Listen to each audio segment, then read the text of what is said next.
cars in the driveway, but we'll get started. Welcome, everybody. Good evening. Hello? Okay, there we go. Welcome. Thank you so much for joining us tonight. My name is Lynn Altschul, and I am the chair of the Mental Wellness Committee here at CBB. Our speaker tonight is Dr. Jay Winner, and we're going to be talking on the topic of keeping yourself healthy and during periods of stress, which I know we can all relate to in a big way. Dr. Winner has been a family practitioner at Samson Clinic, but early in his career, Dr. Winner recognized that many of his patients were suffering from excessive stress and that this stress was exacerbating many of their medical problems. In 1992, he pioneered the Samson Clinic Stress Reduction Program, which is operating today. Dr. Winner is a clinical assistant professor of family medicine at USC, and he has authored the book Relaxation on the Run, Simple Methods to Reduce Stress in Seconds. That sounds really good. And Practical Lifestyle Tips for a Happier and Healthier Life. He has authored many journals and manages StressRemedy.com. I know many of us are dealing with stress every day, but particularly these days. And we're looking to learn about some tools and strategies to help us all lead a healthier life. Thank you for being here. And Dr. Winner. Thank you very much. Thank you. All right. Well, welcome, everybody. I've spoken before to CBB, and this will be a little different. It's not just going to be a lecture, but I really want to take you all on an experiential journey that you'll come out with some more skills, some more ways to healthier. And it's not, there's a lot of ways to do it just, besides just drugs. There's a lot of lifestyle things that we can work on. So let's just take an assessment right here, and don't raise your hand, don't say anything out loud, but just say, where are you on the scale now? Because I know a lot of people, or if you're, totally burned out, stressed out, all the way to 0 to 10, and I think probably not, there's not a whole lot of 10s right now, but just kind of think where you are, because what we want to do with this session is to move you a little bit to the right. So if you're a 4, can we get you to a 7? If you're a 5, can we get you to an 8? With a little more understanding and experiential understanding here. So you already heard about me, so I won't go into that in any details. You might want, I'm a fellow of the American Academy of Family Physicians, and I'm also a diplomat of the American Board of Lifestyle Medicine, and you'll understand a little bit more about lifestyle medicine in a little bit. And I've been teaching the classes on stress reduction for about 30 years. The first thing I want to talk about is just what happens with our lifestyle choices. I just did a TEDx talk, and kind of the thing I started with is the most important prescription for most people is not a medication. And that's because 80% of chronic disease and 40% of premature death is caused by, are caused by unhealthy lifestyle choices. So how can we do better? And there's some domains of lifestyle medicines, what a lot of people call the pillars of lifestyle medicine. Stress reduction we talked about already, but all of these, nutrition, physical activity, stress, substance abuse, getting adequate sleep, and social connection. Substance abuse is not abusing substances, avoiding risky substance use. So what my premise is that if you look at the pillars of lifestyle medicine, those 6 things that we talked about, mindfulness can serve as a foundation for every one of the pillars. Not just, a lot of people think about mindfulness, they only think about stress reduction. But we're going to see through this journey we take together how it can influence, how it can bolster all of the other pillars and make us healthier altogether. So when we talk about mindfulness, I think a lot of people have heard a lot more about it than when I started teaching stress reduction. And who here has some familiarity with the term mindfulness? Well, a lot of people think about present moment, but I think more than that, it's bringing a certain kind of attention. And it's a non-judgmental and curious attention to what's going on right now. It's instead of resisting what's going on in the moment, it's just being okay with it right now.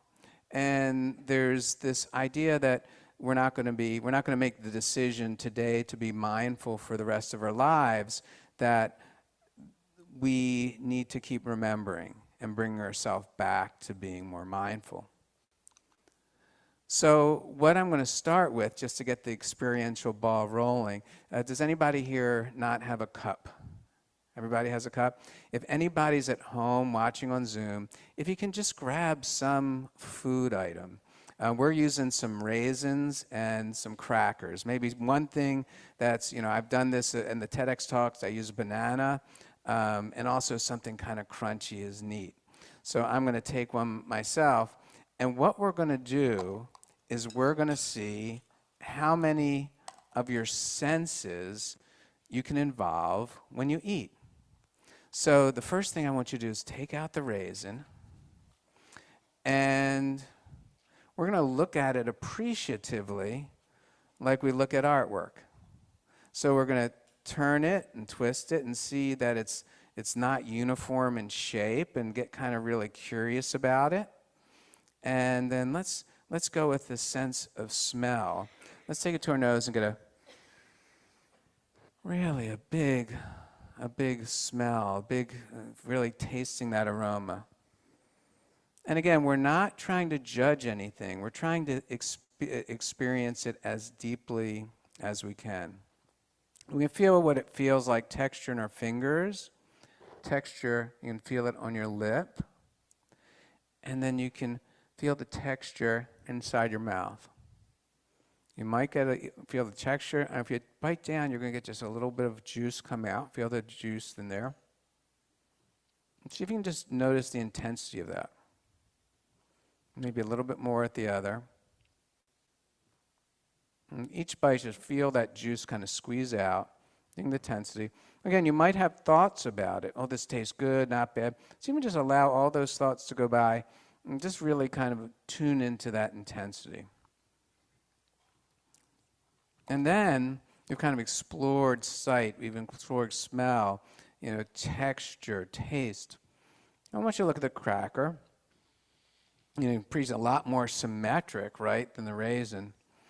And here's something interesting. We're going to have another sense here. A lot of people don't pay attention to this when they eat, but how about hearing?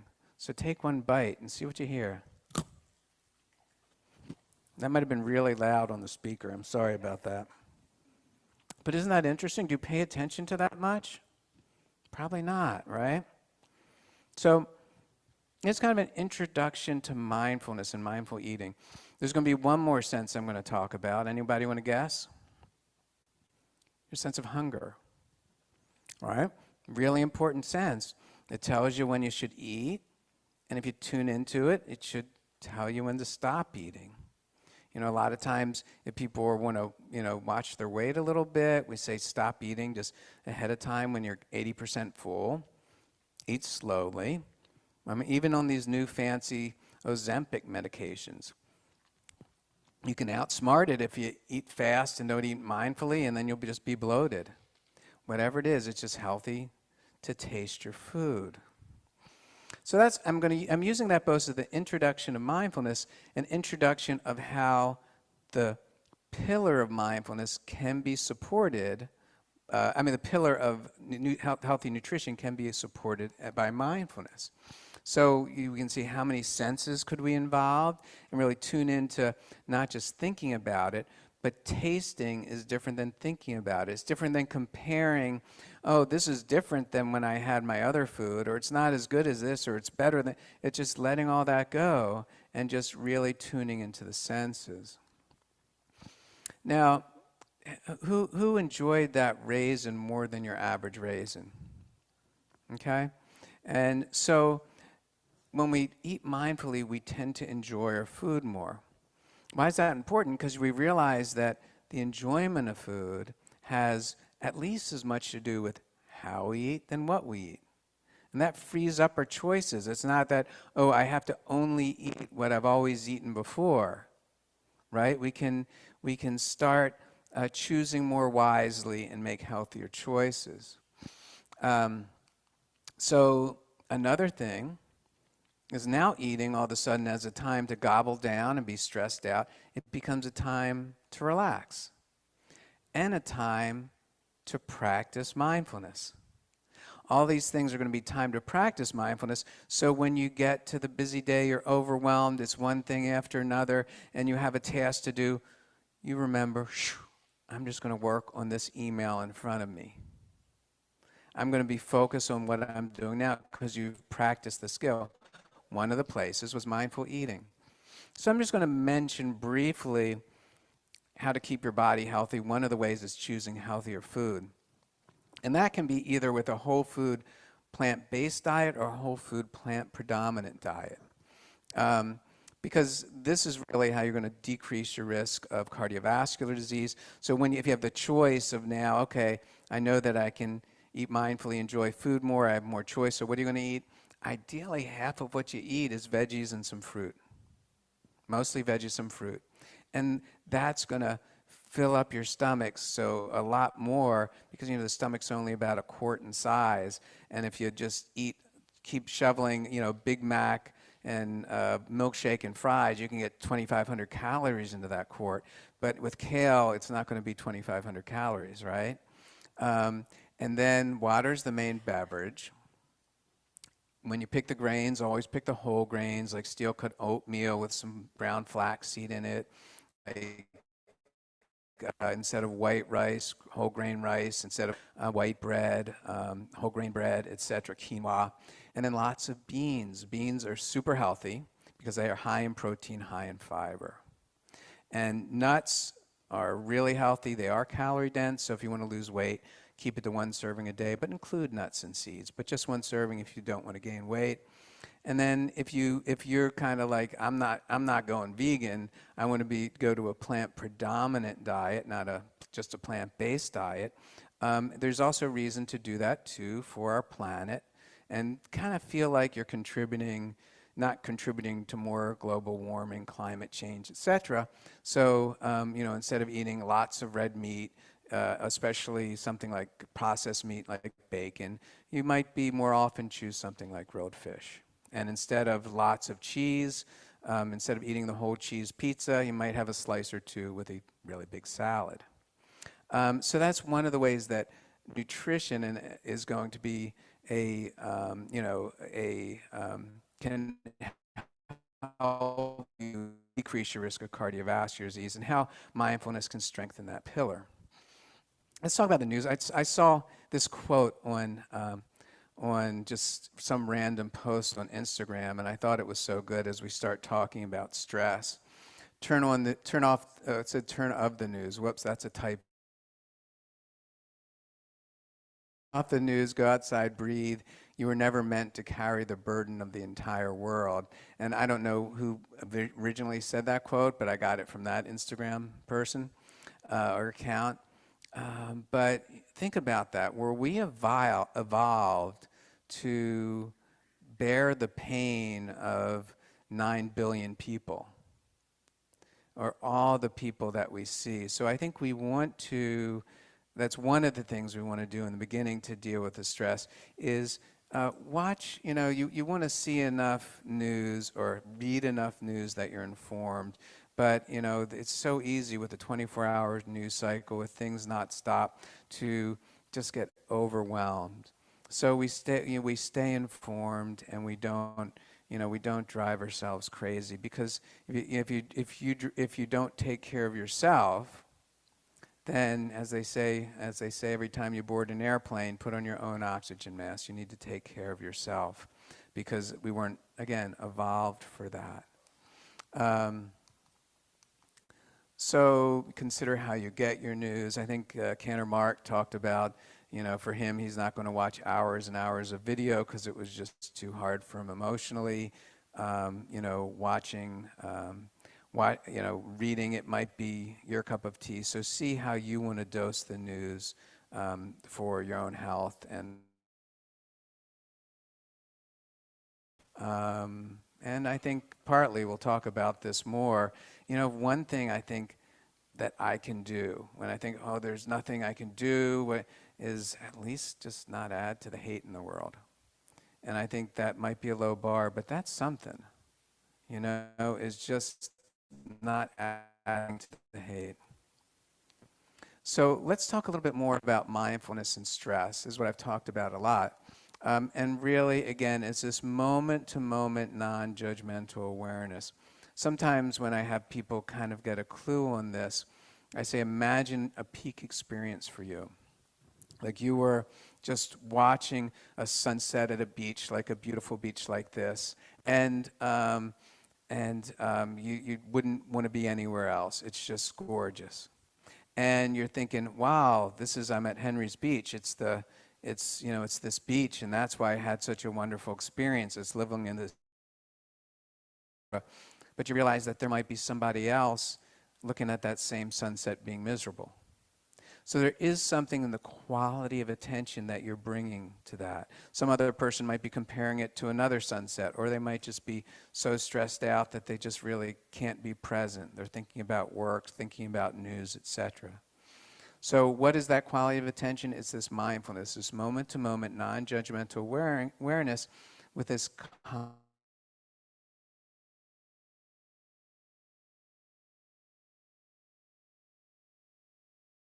it, not realizing it, not thinking about it. One thing that I think we're going to just start with is taking one breath and enjoying one breath. Typically when people are stressed out, and I see a lot of people with panic attacks, and I'll come in and they'll be breathing like this, a little fast, up in their chest, and maybe more subtle, maybe just like,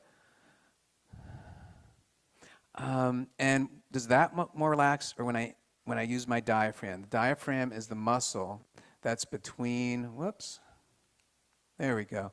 It's between the chest and the abdomen. When it flattens, our lungs can expand into it. So when I breathe doing my diaphragm, it looks more like this.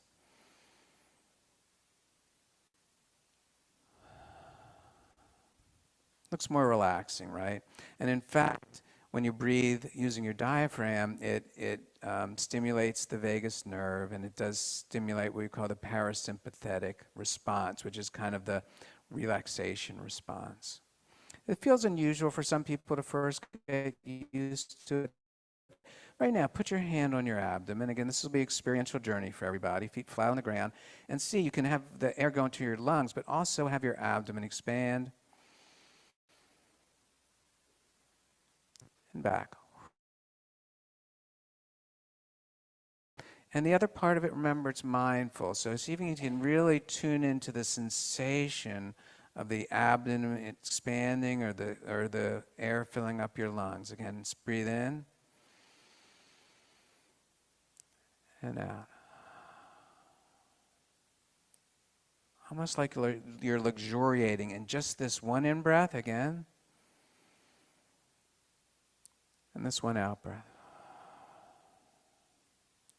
Do people feel a little differently just with that one breath?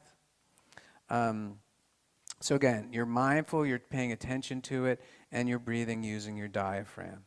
And that's just the beginning. So that's a real easy place to start with mindfulness, because it just takes that one little bit of time. So we talk about mindfulness. This is one of the ways to think about it. It's just, and the to-do list, patiently refocus your attention on a present moment sensation. So it could be that breath. It could be eating that raisin, smelling that raisin. You're bringing yourself non-judgmentally with a curious way, accepting way to what's happening right now. And the second of these complicated steps is that. And the third step and the fourth step. So it's really not that complicated. The problem is a lot of times people have the wrong yardstick. They say, I'm going to sit down and be, mindful and, oh, I couldn't do it for 5 minutes straight. Of course you can. Train for 20 years. But most of us, anybody I think that I know well, it's more about patiently bringing your attention back. And I've had a lot of people, I have a attention deficit disorder, I don't know how to concentrate, I can never meditate. The idea is the more distraction you have, that's great, that's more opportunity to practice, gently refocusing your attention. And then, as opposed to, let's say, I was saying, if your attention goes like this and you go, oh, I'm distracted. You know what? I can never do anything right. I can't do this. This is too focused. I don't know how to meditate. And eventually you come back. Now, if you were to go and, as soon as, oh, I'm distracted, that's interesting, you come back. And you get distracted, and you come back. And the percentage of time that you're really focused is much higher because you're not giving yourself a hassle and just gently bringing yourself back. So that's the reflex that we're working on when we talk about mindfulness practice. And it has to do with the level of stress. When you have one stressful thing, you hear something on the news, that's the first stress. And then you get in an argument with somebody, your second stress, and work's too busy or not busy enough. And then it stays up at the high level, and you're not just talking about norepinephrine, you're getting cortisol come into play and some of the chronic stress hormones that can be damaging. Where every little moment of mindfulness line. So it never builds up to that high level. Does that make sense? And then I guess we'll get a little bit more into mindfulness, but this is also going to help us talking about one of the things we talked about with one of the pillars was avoiding risky substance use. So this has a little bit to do with habit formation too. So let's say there's a sensation you don't like, you're not feeling good, you're stressed out. We're going to use, for an example, your heart's racing. Your heart's racing really fast, and it's not a medical problem, but it's really hard, or something else, tightness in the neck. What happens, do you think, if you just say, I hate this, I wish my heart would slow down, this is awful? Do you think the heart rate goes up or down? What do you think? Let me see your thumbs. It goes up, right?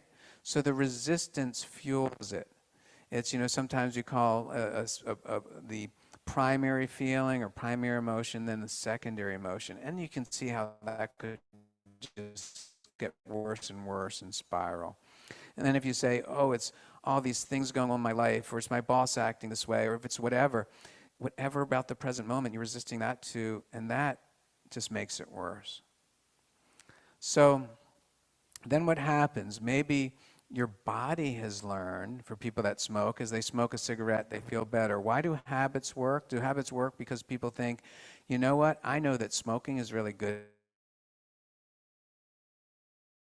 I really thought a nice style would be biting my nails down to the cuticles, so I'm going to go for that now. Or, or eating the whole bag of cookies without tasting them any. No, it's that we're thinking about how awful everything is, and then our body just responds with an habitual behavior. So if we want to address that, mindfulness is one of the ways to slow this down so we can respond a little bit better. So, for example, if you have the physical, your heart races, you accept it for now and say, hey, knowing that, and then you don't have, that's not promoting the vicious cycle. And you start thinking, oh, I wish everything was different. Why does it have to be this way? There's a lot today that we would like to change for the future. And the present is how it is. There's absolutely nothing we can do about it. And this cycle of just, oh, if only this were different, whether it be small things or big things, that's going to just lead to that increased frustration. So we're going to go into this in a little bit more depth too. So one of the things you can do when you're starting to feel stressed out, and again, we're going to get into some new material in a little bit, but one of the things you can do is that adrenaline response is that extra energy. When I have people that have panic attacks, I say, quit calling it a panic attack, call it an likely to resist it. Can you just, like right now, you're going to give a talk and you are anxious, or you're going to do whatever. Okay, just feel energy in your veins and say you have extra energy. Maybe you'll go for a run, or maybe it'll just be, I got the, just make a fist and feel it in your veins and not try to resist it. Here's a modification of that mindful breath. Let's go ahead and we'll feel the abdomen expand on the in-breath. And the out-breath, let's relax a muscle group. We're going to go from neck, shoulders, and jaw. Okay, ready? So feel the abdomen expand right now. Enjoy it. Let your neck soften on the out-breath. Abdomen. Tune in the sensation. Shoulders relax. Abdomen. Jaw relaxes. And let's do one more. Abdomen.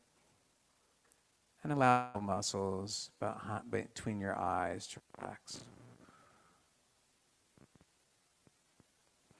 So especially if you have TMJ or something where you really have a muscle you tend to relax, is perfect in a few seconds. You can just do this little exercise and sprinkle that into your day. Really, whatever you're doing, the idea is of fully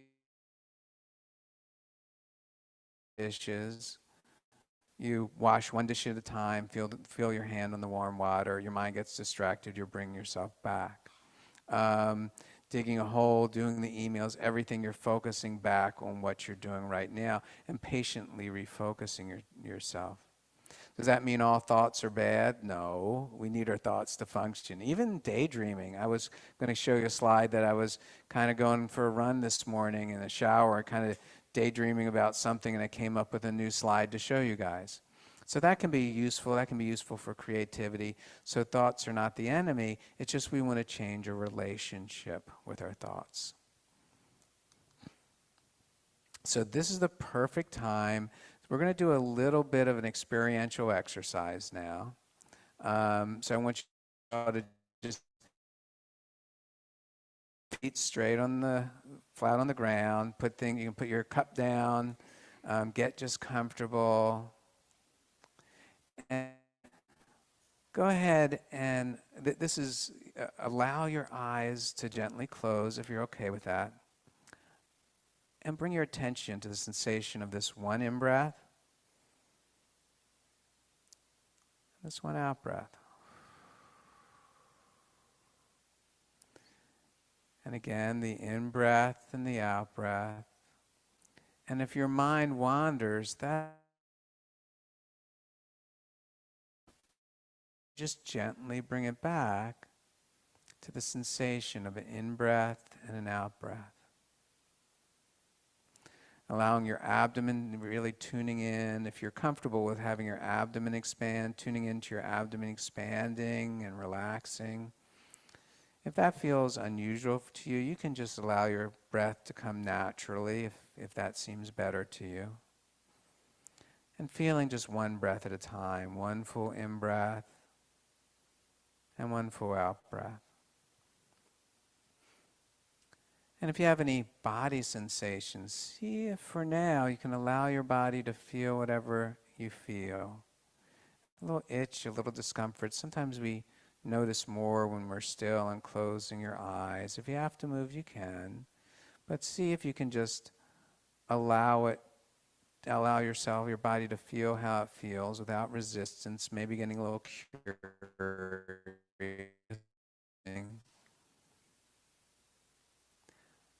And again, feeling just this one in-breath, wherever you feel it most easily. I often feel it in my abdomen expanding, but wherever you do is fine.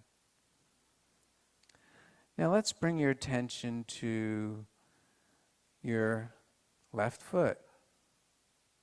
And allow the muscles, just get curious about your left foot. Allow the muscles in the left foot to relax and soften. Allow your left calf to relax. Can you really tune in to get curious? What's there? And just kind of accept what's there. Bring all your focus there. And if your mind wanders, it's fine. You just bring it right back to the left thigh now. If you have trouble relaxing a muscle group, just get curious about it. That's fine. Just bring your attention there. Your right foot. Now your right calf. And allow your right thigh to relax.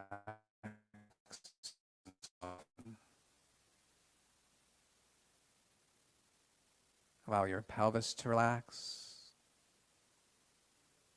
Your back, let it get heavy, very heavy and relaxed. Your abdomen and chest. Feel your shoulders relax.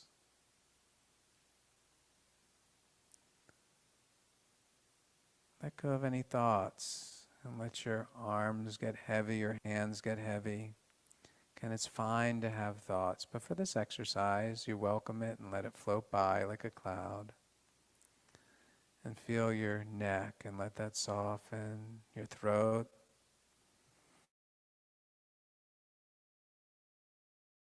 jaw, your lips, feel your lips, your nose, your ears, forehead. If there's any other tense area, allow it to relax with each breath out.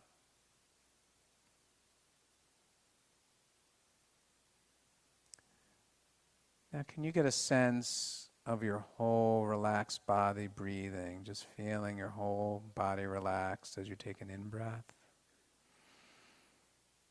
and an out-breath?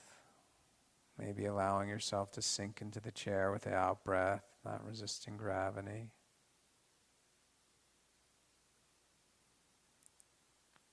And I'm going to give you just like 20 seconds to keep just bringing your attention back to that sensation of breathing.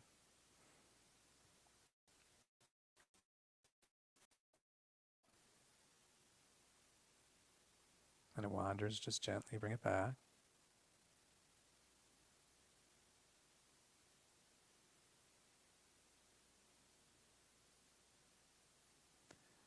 Let's see if you can open your attention to hearing, expand it to hearing. What can you hear? Not just what I'm saying, but maybe the sound of my voice. Inside the room. As opposed to that being a distraction from this meditation, can it be part of it? Can you get interested in it?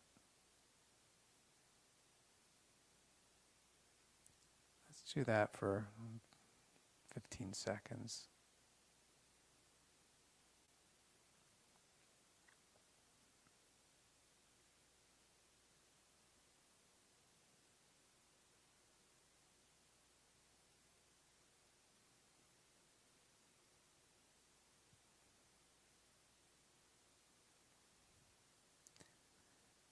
Now let's spend a few seconds just kind of opening up to whatever is in your awareness.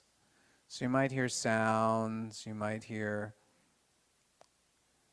feel sensations, and see whatever arises if you can meet it with that gentle, accepting, curious attention without pushing it away.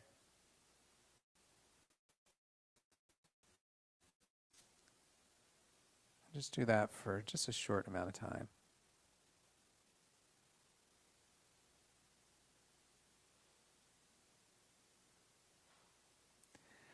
And now we'll just bring your body back to the sensation of breathing.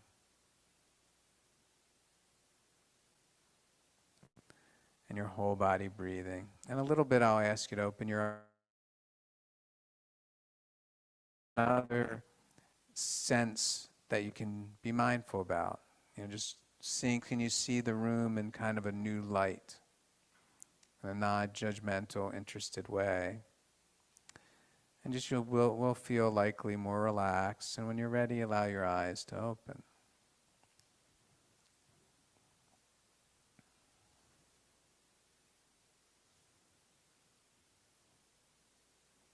Okay, how are people doing? Thumbs up? Okay, good. So You know, when we talk about mindfulness, we talk about formal and informal practice. Formal practice is really time set aside with a purpose of I'm just going to be mindful. Informal is you're living your life, but you're bringing that curious, accepting quality to what you're doing, eating, returning emails, talking to your friends. So why would anybody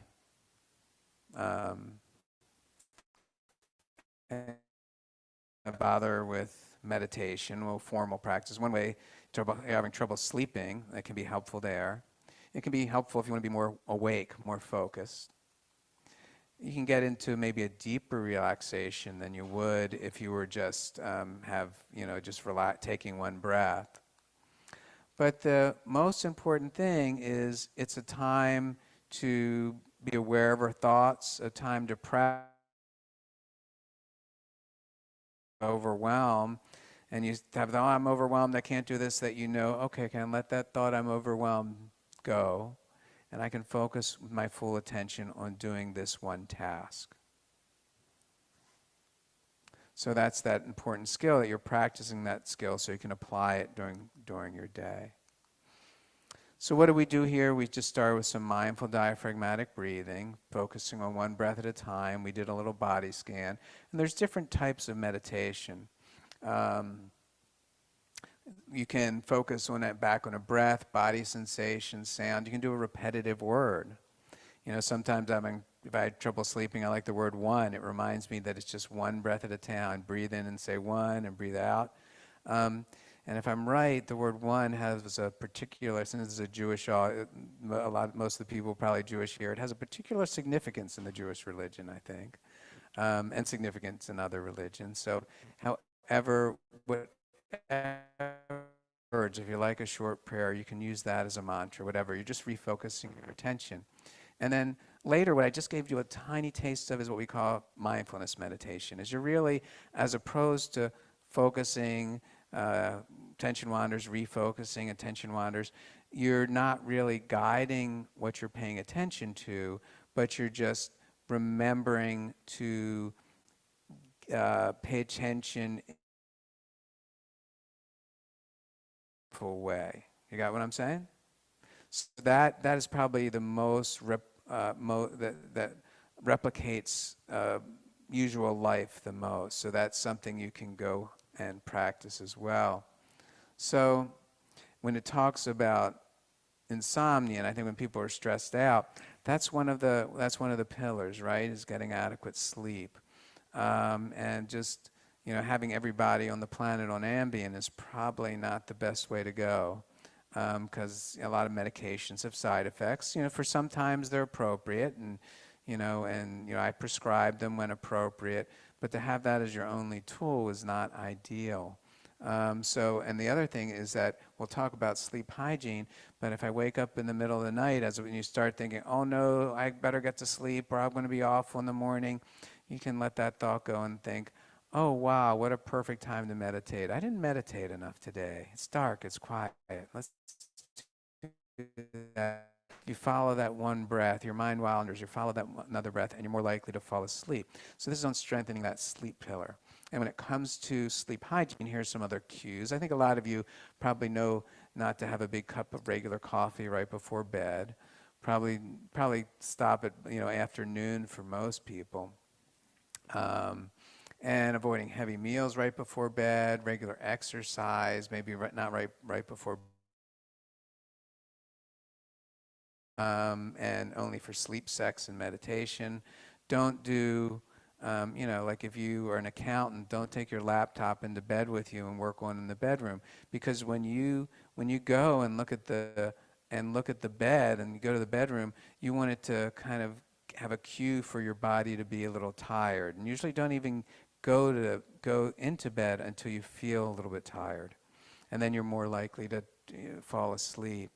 A lot of people said, well, I'm just worried about too many things. Have a piece of paper, write your concerns down, and things are going over and over in your head. I think a lot of it is we don't want to forget. We have a plan, we're rehearsing. So if you write it down, okay, that's done. I can finish that. That's all written down. And again, don't try too hard. The other thing is reading. I always have, if you meditate a little bit, have trouble, don't go read a suspense novel, but have some book by by your bedside. You can go off to another room, read a bit, you get drowsy again, you go back to your room, you meditate. Does that make sense to people? So that's a little bit on the sleep pillar. Here's some free material. I have a lot of material on my website. One of them is free meditations. On the top one is, there's a whole variety. There's one you might like on, a 3-minute meditation in the beginning if you just have a short amount of time. One that goes through a variety of things on sound, breath. There's one, a relaxation exercise I particularly made for people having insomnia, because sometimes people like a guided meditation to help them, and it's easier than trying to do it on their own, and that can be helpful as well. And you can, of course, it's helpful to know how to add a website to the home page of your cell phone these days. So if you have a question about that, Google it, or I can help you with that too. This is another thing. This is the old. It's actually modified a lot from now. If you go to the mindfulness links section to my website, I just put the old page together because it's easier to look at. But right now, for all of these meditation websites and apps, I have a description, so I can, a lot of them, if they're free, it just has a link straight to it. If they cost money, then there's a link that take you to a free trial, so you can kind of get a sense of things like, there's ones like 10% Happier, Insight Timer, Waking Up. There's a lot of different choices. And the apps are pretty good. They have a lot of variety, and they can remind you every day to okay, it's time to meditate. You can set that sign. Because again, getting into that regular practice can build up your skills for the midst of a busy day and can be really helpful.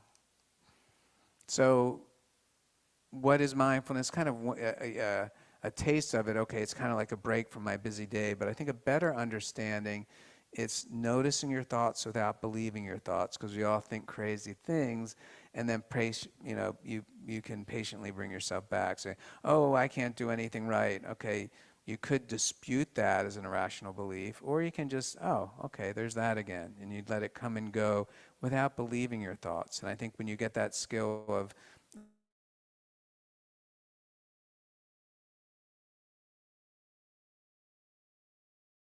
desires before launching into a habitual response. So when you start, you feel like, a patient feels like smoking, or they feel like, going, well, let's use smoking for an example. Well, I feel like smoking. Well, what does that feel like? There's not a smoking feeling, right? It's like, well, what do you feel in your body? What's the thoughts associated with it? What are the emotions? And then you can slow it down and have more time to respond. And you say, oh, well, let's see. Actually, it's just I kind of a little tightness in the neck. Okay, what if you allow it to be there? It kind of comes and goes. Take some diaphragmatic breaths. Oh, but thought I need a cigarette. Well, what if you just let that thought go without doing anything about it? So it frees it up when you're able to slow things down a little bit. And we talked about the difference between formal and an informal practice. Whoops. So how about when we go through really difficult times? Now, if we're going to be mindful, does that mean that our emotions are going to be flat? No. There's going to be sadness. There's going to be happiness. There's going to be times of high energy, etc. But what we're trying, those emotions and having these secondary emotions that just make things worse. So how do we spin out of control? How do we, if one is, the path that's really kind of even keel, with still sadness, still happiness, still other emotions, but not that extra suffering, how do we not do 2 or 3? And so let's look about how do we increase our suffering when it comes to those different difficult emotions. Well, one way we can increase our suffering, we talked about this, is resisting it, because then we get anxious about being anxious, we can get depressed about being depressed. What's another way we do? Is we justify it. Well, I have every reason to be sad, and then we list 10 reasons to be sad. Is that going to make you happier? I have, and then we list 10 reasons that because it's we have a negative connotation to it, so then we list all the reasons why we should feel that way, and that just makes it more entrenched. As opposed to, just for now, accepting the present can only be as it is, and then maybe simplifying it a little bit. So I think we're used to all these complicated stories that we hear on, movies and literature and all these complicated metaphors. I always like to quote Bruce Springsteen, edgy and dull, and cut a 6-inch valley through the middle of my soul. And you feel that. But the problem is when we describe our own lives with those kind of metaphors. So what we want to do is be simple. So there's an exercise that let me see if I go through this, called the 3-minute breathing space. And what it does is basically you spend 1 minute just noting your emotion without trying to resist it, noting your physical sensation and your thoughts without those stories, as opposed to I'm in the bottom of a deepest hole. No, you're not really. That's a thought. Let that go. How do you feel? You feel sad. So letting go of those, realizing what are just thoughts and what is how you really feel. So again, if you're going through a divorce, that would be the situation, and the thought might be, I'm in the deepest hole I can't get out of, and the emotion might be sadness, and the physical sensation might be tightness in the neck. And when you can break it down, simplify it, it makes it a little bit easier. So this is an exercise that was started in what's called MBCT, or mindfulness-based cognitive therapy. This little 3-minute breathing space, it's a way to help people when they're going through that. And it's one thing that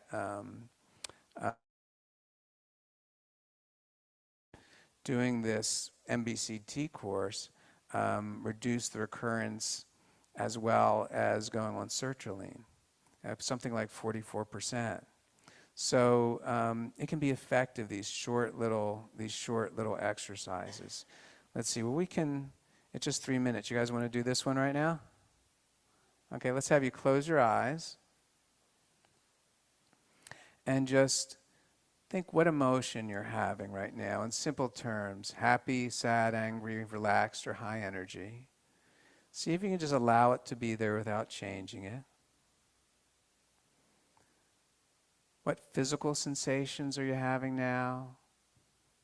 And again, not without resisting it, allow it to be there. And what thoughts are you having now? And just notice it as a thought, just as a fleeting thought, allowing it to come and go without resistance.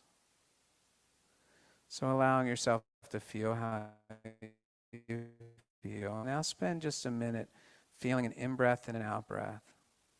Returning all your attention to the sensation of one breath at a time. It's not a struggle. There's nothing hard here. You're just focusing on one breath, one in-breath and one out-breath.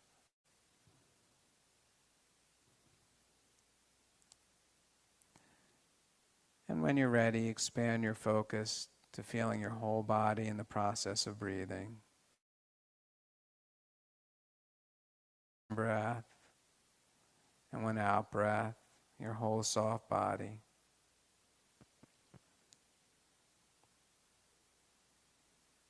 And when you're ready, allow your eyes to open.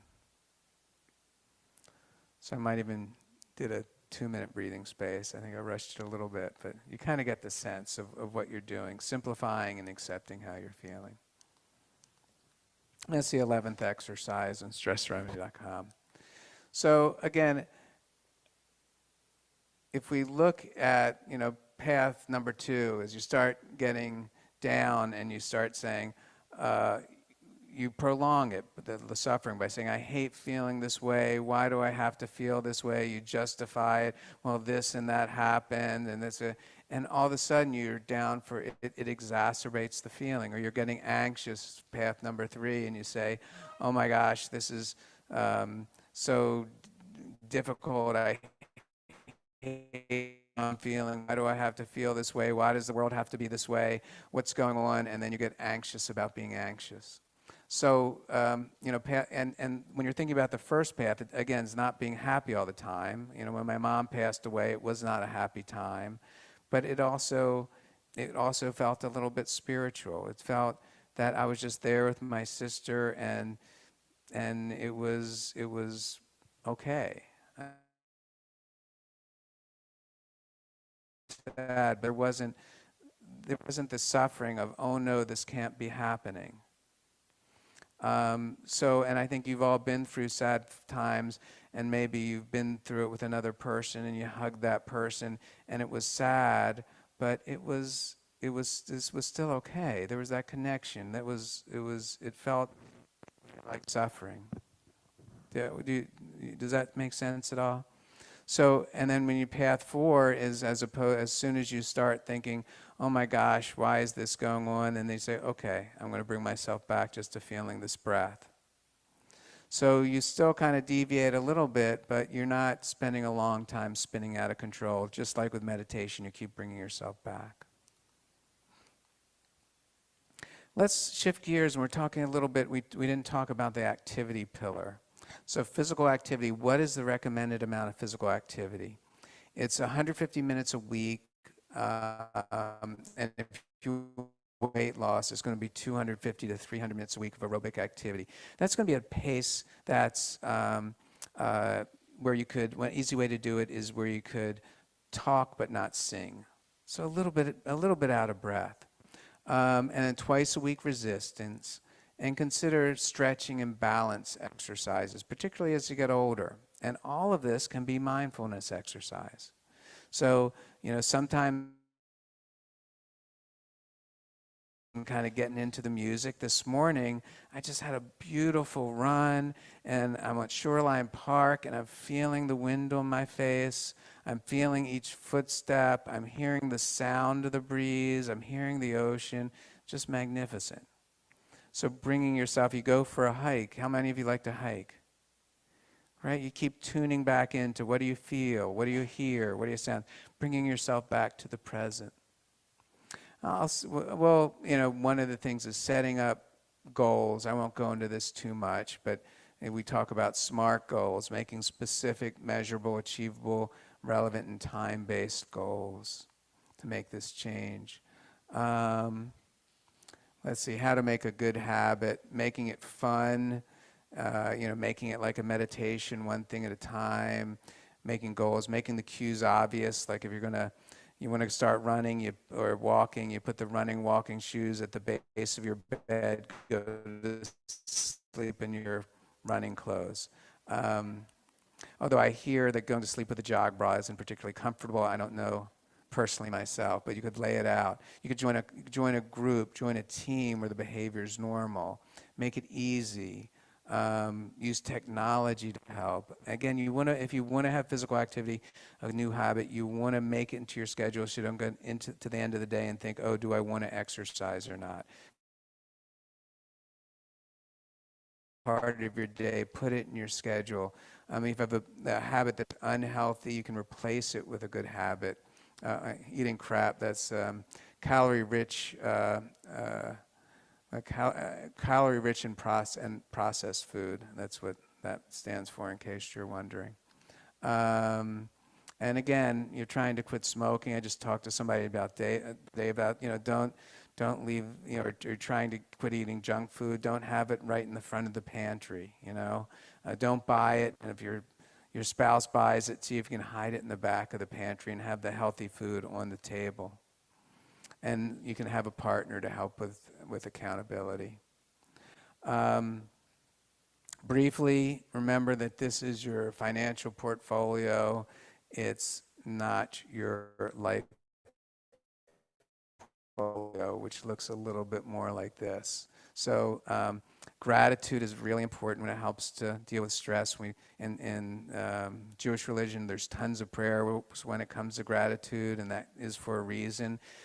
Is it that with gratitude, it's not Pollyanna, it's that our brains can only hold a certain amount of information at any one time. So we focus in really hard on just, if we focus on really hard on what we're doing right now, that one problem, it seems to fill our whole world. When we can think, oh, I'm really thankful I have shelter, I have food, oh, and this visualize your friends, visualize your family. Think about the parts of your body that are working well, even if some aren't working well. That can bring you back closer to reality. The social connection pillar. So this is kind of going to be the last pillar I'll spend some time talking about. How many of you heard of Martin Buber? Okay. Well, we have this concept of I-it versus I-thou communication. I-it communication is really transactional. So it's not a deep connection. It's like, oh, I'm going to buy something from somebody. And at other times it's even, somebody that could be a family member. You go into it with, I'm going to try to convince this person of something else, or I'm going to try to get something from somebody. So the I-thou communication or the I-thou experience was more of really having that deeper kind of connection, on accepting a person as they are and letting go of the thoughts about how they should be different and being with them just as they are. And it has to do with, when you start thinking and your mind's drifting, bringing it back to, letting go of the judgments and listening to the person again as they are. Now, I think a lot of times there's a way to have a little bit more compassion without burnout, because we can go ahead and just be present without wishing everything was different. And we're fully with somebody, just like when I was with my mother. Well, if I had a choice of all the world, I could say she wasn't going to die, then, I guess I would have chosen that. But the present was how it was, and when I could just kind of relax into the present, it was, again, it felt deeply spiritual. And when we are with people in that way, it's not that, oh, I want to help this person out, I want to do something good because it's the right thing to do, or I ought to do it, but we feel that compassion naturally arise. And I think we've all felt that at times. There's a couple things this is just some of the things I thought. Hopefully it's good. I haven't presented this one slide before. You'll let me know before. So I'm going to move ahead. And, I thought about this when I thought back to Abraham Maslow. I thought I read it initially with Carl Rogers, but I think it may be Abraham Maslow, who talked about two different types of motivation. And he talked about motivation that was deficiency-based or demotivation, or D or B motivation, being motivation. And I thought it kind of worked with this kind of different type of connection to. It's like, we're doing it out of discomfort. I hate how I feel, and I've got to change it. And I think that is how a lot of people are motivated. That's why we do different habits. You feel uncomfortable, you resist what's going on, and then you feel like, I need to change that. So it's really, in a way, me-focused, right? You're pushing to relieve your own discomfort. And it's the way you quickly and perhaps habitually react. And I think sometimes that can lead, to anger when you're not getting your way, and even hate. There's things that, again, we wish the future at any given moment, there's things that you could wish to be different, but the present is as it is. So when you learn that that's the fact of life, and you can, I'm going to feel whatever I'm feeling, and it may take some practice, take to be able to do that, and you have that non-resistance. Being motivation was thought of more as why does the artist paint, why does the dancer dance? It's not because of that deep pain, but they're not going to relieve their own suffering, but it's just out of that creativity. It's just naturally arising. So when you're focused on the relationship, it's the I-thou type of communication, then the compassion naturally arises, and you have more time nuance and deal in a more wise kind of way. First time presented that. Does that make sense to people? Yeah, no? Okay. Less suffering and stress. So I'm going to end shortly, but let's do just one more kind of close your eyes for one little more experiential thing that we're due. And I want you to, this is a modification of a loving kindness practice. So go ahead and think of a person that you find a very easy time loving. That just, you think of this person's image and you just, love comes forth from you. And then just imagine that person, imagine maybe holding that person's hand, and just think, may you be happy, may you be healthy. And keep that feeling, and then maybe have a wish just, and think this to yourself. May all people choose compassion. And just say that to yourself. May all people see our common humanity. And may we all be free from suffering. And you can allow your eyes to open.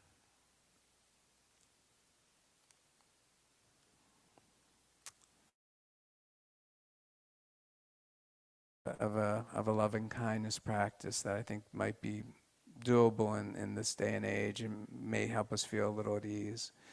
Most importantly, is knowing when to ask for help. Who do you connect with? Do you connect with the person who's perfect, or the person that maybe has some idiosyncrasies? Maybe the person that just shows off their gold all the time, or the person that is more real with you. So I think we want to be able to, why try to impress so hard if, that's not who impresses us. That's not who we connect with. So getting help is a sign of strength, wisdom, and professional maturity. Can be from your primary care group, or a counselor, employee assistance program. It's easier than ever. There's televisits. And I hear there's a group now with the Jewish Federation that's working with people. Don't wait till your wit's end. Get assistance often and early. If things are really bad, there's always help for people. So kind of coming back to the summary, lifestyle medicine, nutrition, physical activity, stress reduction, emotional well-being, avoiding risky substance use, getting adequate sleep, and social connection, with mindfulness working as a foundation for all of the pillars. I've been posting some healthy videos, some healthy lifestyle videos on probably mostly on Instagram, some on TikTok and Facebook as well. And that's my book, Relaxation on the Run, that I actually here's on sale for half price on Amazon now. So if anybody's interested, there was a new thing they did. And what kind of questions do people have? Any questions? Yeah. Let's have you use the microphone so that Zoom can hear you.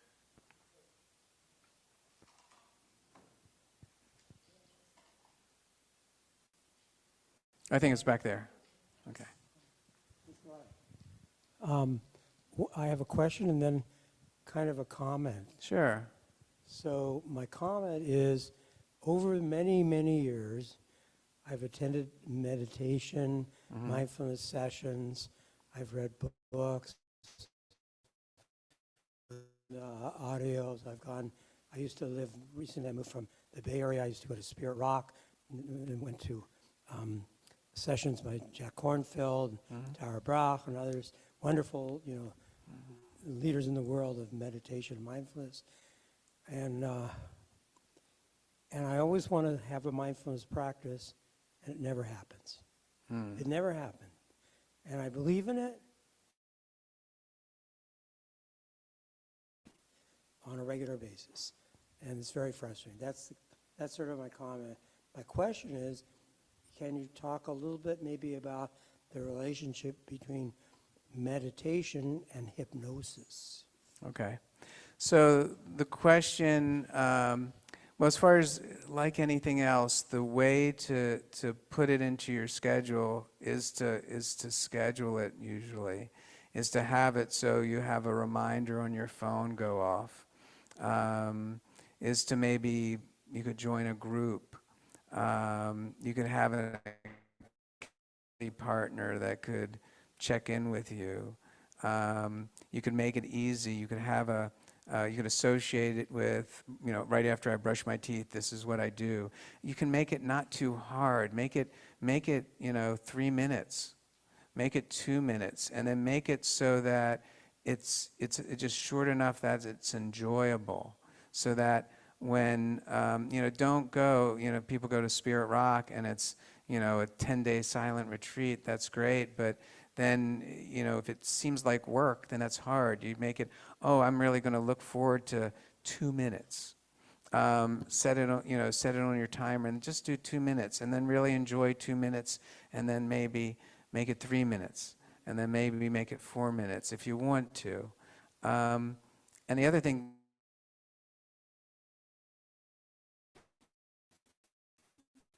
is that, again, there's formal and informal practice. So the informal practice is really important too. When you brush your teeth, can you feel the toothbrush on your gums? Can you hear it?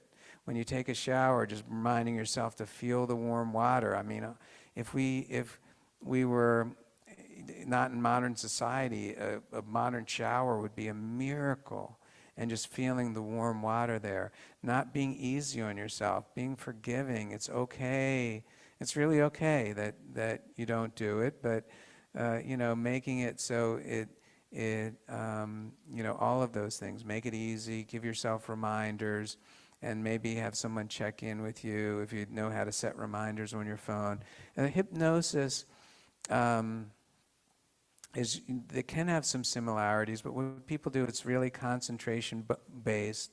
Then there tends to be a deepening part of it where you imagine yourself going downstairs, you're getting more tired, and then there tends to be a post-hypnotic suggestion that people use.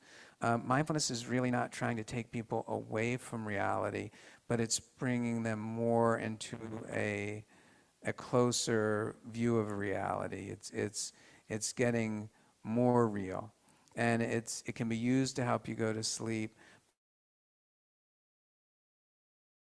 Talking with a friend and just being right there and just really feeling that person's pains. The person's sad, and your mirror neurons kick in, and you feel that emotion, and you just naturally want to help, not because you should help, but because your heart's open, So great questions. Thank you so much. Any other questions? Yeah. It seems that multiprocessing is about the antithesis of that. Multiprocessing is the opposite of mindfulness, maybe. But I mean, like when I wash dishes, I save all my dishes to wash during webinars. Is that a bad practice, do you think? It's not bad or good. I think, there's advantages to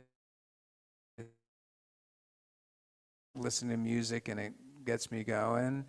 I think it's nice to be able to sometimes have the ability to practice washing one dish at a time. As a matter of fact, I remember hearing John Kabat-Zinn talk at a seminar, like 15 years ago, and he was quoting Marsha Linehan. dialectical behavior therapy, which is a type of mindfulness-based therapy. And what she said was, there's no such thing as washing the dishes. There's only this dish.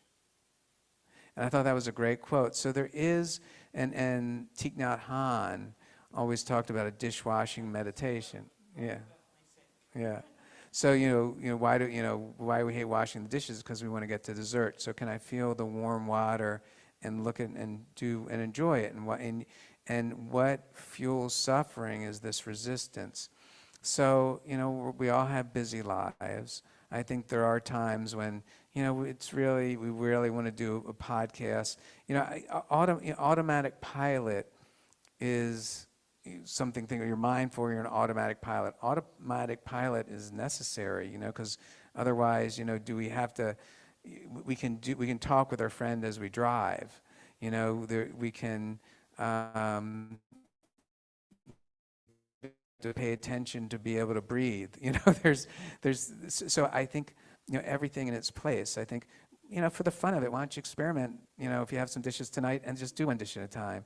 And then sometimes you do have you really want to do this webinar, and you can do that and do it, but you might risk breaking the dish. But so I think we live in a skill of fully focusing on what you're doing right now. There's a lot of people that think that really you are only doing one thing at a time, but you're very quickly changing your attention. So if you're, doing one, that it's not, you're paying attention to this, to that, to this, to that, so you're not doing either of them with your full ability. But I think if you're, if you're just even doing a little bit of fully focused attention, you're way ahead of most people, right? Good question, thank you. Any other questions? Yeah. Not a question, but a comment. I've been to many of your seminars over the years, and I think it has helped me a lot, because when I go to bed at night, I do this diaphragmatic breathing. Mm-hmm. So as soon as I lie down, I start breathing in and out, and I'm very conscious of breathing in and breathing out, and within a few minutes I fall asleep. One other example of how I apply it in my life is I worked at City College. I used to work at City College. And I would walk across the bridge from one side of the campus to the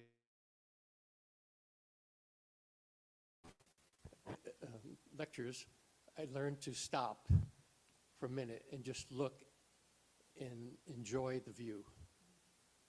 That's little things, but they're important things to me. So you can apply them, a lot of these ideas if you want to. Great, thank you. And talking about it, remind me of one other thing. A lot of times just where you focus can make a difference on even your experience. A lot of people think about, how I do mindful exercise. Yoga's the only way. You can do yoga, you can do Tai Chi, but you can go to the gym. And if you ever, anybody, do some crunches when the abs, you ever do that? Strengthening abs? Just pay attention next time. Do it like you normally do, just do one. And then pay attention what happens if you bring all your focus to your abdominal muscles and feel those muscles just contract and pull you up and go back down slowly. And you'll notice different exercise, and it's all based on where you focus your attention. So any sort of exercise can be done mindfully. It can be helpful for a lot of things, for dealing with pain. Vidyamala Birch has this great quote. She just suffered some horrible pain and car accidents, and she said at one point she just thought, can I just make it through this one breath? And she took one breath, and she just was with herself, and she was okay, and then she took another breath. So the mindfulness can be useful for a whole lot of different things. And again, do you see how it can strengthen not just stress reduction, but it can make all your life healthier through strengthening as a foundation for all these different pillars? Any other questions? And thanks for those.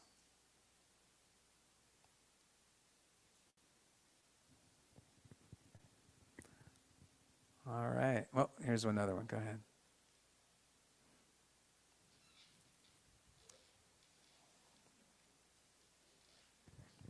I don't know if other people suffer from this, but I suffer from not being able to relax, to just let go. And when I was a kid, I was hyperactive. My mother, when I was 3 years old, put me because I'd run across the street, run away. Babysitters would come to the house. I'd run around, knock off over all the lamps. They'd never come back again. And now, this is true, and in December I'm going to be 75, and I still can't. I have such high energy, even at my age, I can't relax. And I feel like I need to let go, and then maybe the meditation will come easier. I wonder what you think. Relax. Well, one thing's probably don't try so hard to relax. I think that was a really good question, because I think meditation and mindfulness shouldn't be done by trying to feel a different way than we are. I think, and I know Joseph Goldstein had this kind of thought about giving up the in order to mindset. Mind state. I'm doing this. I'm going to go meditate in order to relax. I'm going to be mindfulness in order to relax. I want to do this in order. And if you can totally let go of any desire to try to get anywhere, but to totally be okay with how you are. And as I said, don't call it, I have anxiety. Say, oh, great, I have extra energy. Awesome. And like right now, you're having great extra energy. I mean, think about it, that adrenaline response, whether it be, oh, yay, it's an adrenaline response. I'm really worried about what's going on with the traffic. It's the same adrenaline response. It's what we overlay it. If we resist it, we wish it away, we get into that cycle, we have thoughts about how awful you're feeling, how awful it is, boom, there's anxiety, it becomes worry. If we're like, if you just won the lotto, it wouldn't be like, oh, I got to calm down, this is awful, I hate. I think to stop trying to relax. And ironically, you'll more likely relax. And I think that goes with a lot of things. Quit trying so hard to get to sleep. When it comes to sex, don't try so hard for the goals of getting an orgasm and, performing in a certain way. Just tune in to what's happening right now and allow it to be just the way it is. I mean, like not to, totally, don't try to relax. And just, yay, I've got extra energy. And then you just kind of walk around. I got to say, oh, yeah, I am. Oh, it's weird. I'm kind of relaxed. And you will or you won't be, but there's no other place to get to. There's no place to go. And when you fully commit to that, this one breath, can you just really fully enjoy breath and not care about being just invigorated by all that energy, that wonderful energy. Just feel it, just taste it. It's wonderful. And if you want to, but you can do things. You can feel the breath in, and can you relax one muscle group right now? Can you feel the breath in right now? And can you relax the neck on the breath out? You did it.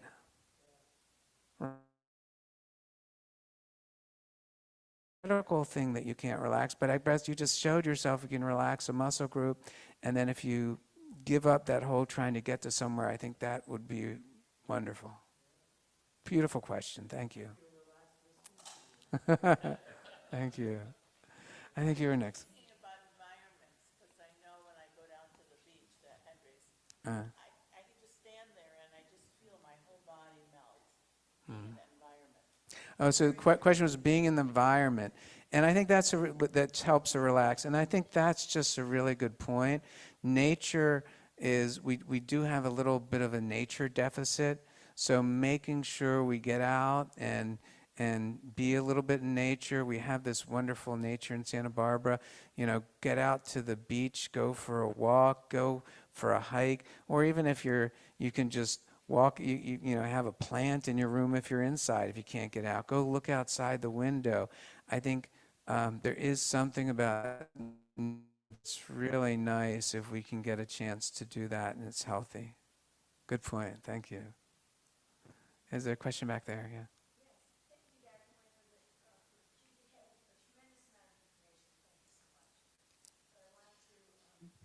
Emphasize, we are Jews. We are high stress right now. We are worried about everything. Jews in America, Jews on the college campus, what's going on in Gaza. So maybe you could help us or thought of something to say to us about this current world events and how we're internalizing it here. That's a really important point. Huge question. That's a huge question, you know, and you know what I wish, you know, it would be wonderful if I, you know, had a button here and could fix it, you know, and I really wish I did. But I think that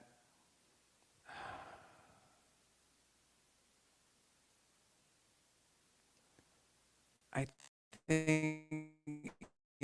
think that being able to sit with the horrible stuff as it is and be with it as it is in the doses that we can take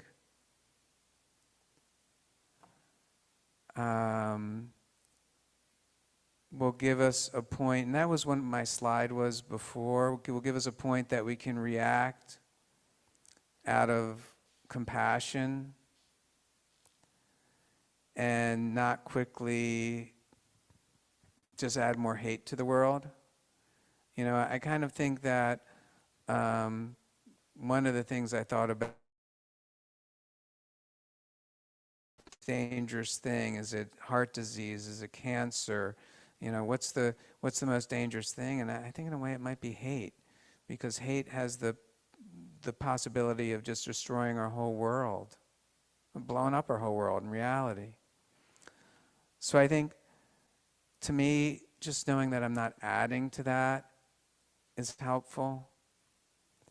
And I think feeling the pain and the amount we can feel and helping, you know, if we have a chance to help, I mean, I think a lot, helping in the ways that we can help, and talking to a friend that's having a difficult time and reaching out to a college student that's having a difficult time.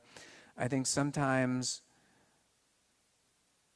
we feel like we need to fix the whole world or we can't do anything. And I think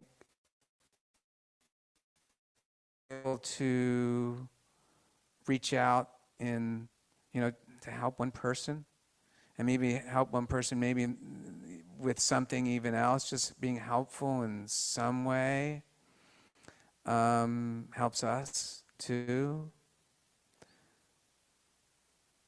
I think a lot of this was about putting on your own oxygen mask. It doesn't do us any good. I think sometimes we feel, you know, Jewish thing is Jewish guilt, right?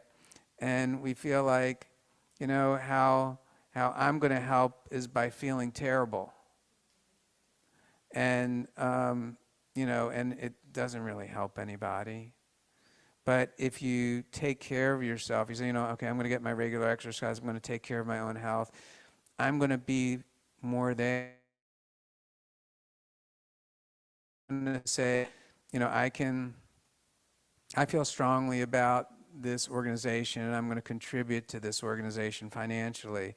Or I know a friend who has loved ones in Israel right now, and going to call them and reach out, and I'm not going to worry that I don't know what to say. I'm just going to say, hey, I'm here for you, and I care. Is there anything you need? And you know, I don't care. And you said there's nothing you need. I'm bringing you lunch anyhow. And not even just a friend going through this things, but anything. I think getting out, and I pointed that slide before, but getting out of the focus of, you know, how it's too uncomfortable, I got to get out of here, taking the breath, just like if I'm talking to a patient that's dying of pancreatic cancer, does it help me to rant and rave that they shouldn't be dying? Does that make them feel better? Or does it help maybe even more for me to fully accept that the present is how it is and there's nothing I can do to change the present, and I'm here with you through this really difficult time. I'm connecting with you in this really difficult time. Not resisting so much, then they can maybe resist a little bit less and not suffer, because a lot of the suffering we have is that resistance. So I think I blathered on a little bit about a bit, but hopefully that, you know, addressed it at least somewhat. So I think the whole message today was it's just important to take care of yourself, and then we'll be more able to reach out to other people. And that reaching out to other people, that connection is what we were evolved for. And to just empathize with other people and what they're going through. Anyhow, thank you so much. That was a really important question. Thank you. Thank you, Dr. Winter. You've given us a lot of good information tonight. I'm sure we all can use it, and we appreciate you being here. Appreciate all of you coming out tonight, too. Thank you. Good night. Thank you.